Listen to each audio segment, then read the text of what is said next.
aparat.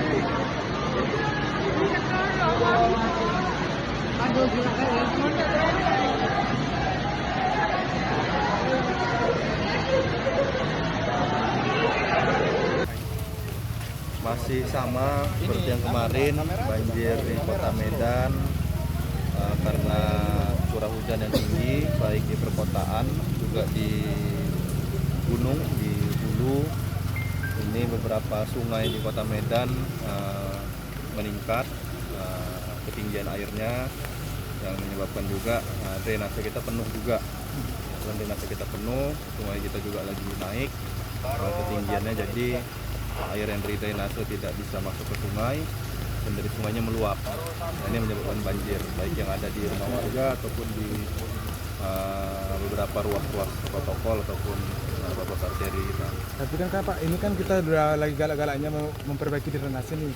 Tapi setiap kali hujan dia tetap banjir Kota Medan ini. Ya betul, makanya memang drainase itu kan saluran pembuang, penghubung curahan air hujan yang ada di suatu titik menuju ke sungai.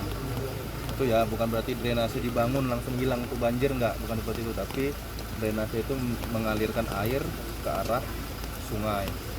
Nah, ini makanya saya selalu sampaikan, baik Pemkot Medan, baik provinsi dan BWS, karena wilayah sungai itu adalah wilayah BWS, kami terus berkolaborasi bagaimana sungai ini tetap kita normalisasi.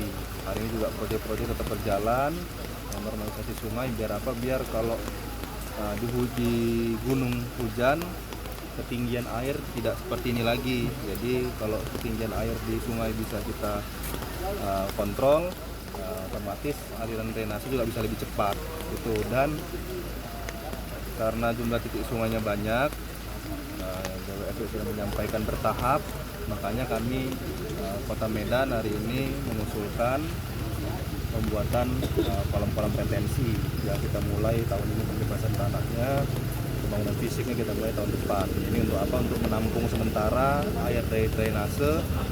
Sebelum ke sungai kita tampung dulu di kolam retensi. Kalau udah penuh baru kita alirkan ke sungai. Nah, itu untuk mempercepat aliran drainase ke hilirnya, kurang lebih seperti itu. Itu kolamnya nanti di mana itu Pak? Kolamnya nanti di daerah mana? Sudah kita sepakati di Selayang satu, itu di depan USU satu.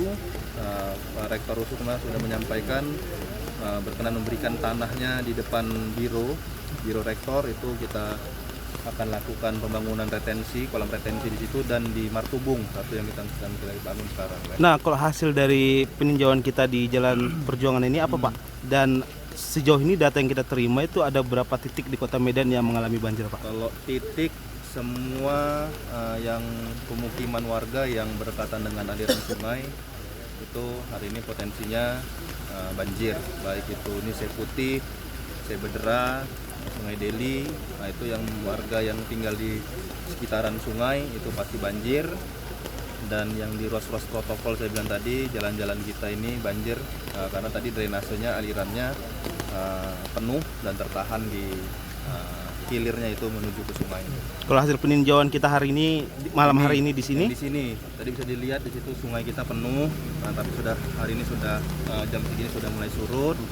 Nah, surutnya sungai juga diikuti sama surutnya banjir di beberapa rumah pemukiman. Jadi selain drainase, ini sungainya juga. Jadi jangan bilang oleh kota nyalahkan sungai, enggak, bukan kita ini, cuman memang ada penyebabnya dua tadi, sungai dan drainase. Nah, tapi kalau yang di sini, yang di Sunggal ini, karena rumahnya yang paling banyak terdampak itu rumah yang di sebelah sungai atau di sekitaran sungai itu. Nah Pak, mungkin bisa sedikit pesannya kepada warga-warga sekitar, karena mungkin kan ada dari potensi buang sampah sembarangan dan yang lainnya. Apa pesan kita Pak? Ini yang selalu saya sampaikan, kita juga sampaikan kepada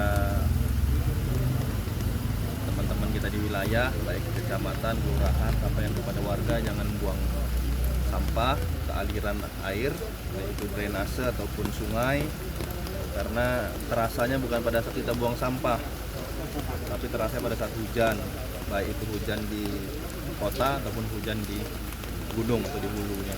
Itu ya. Oke.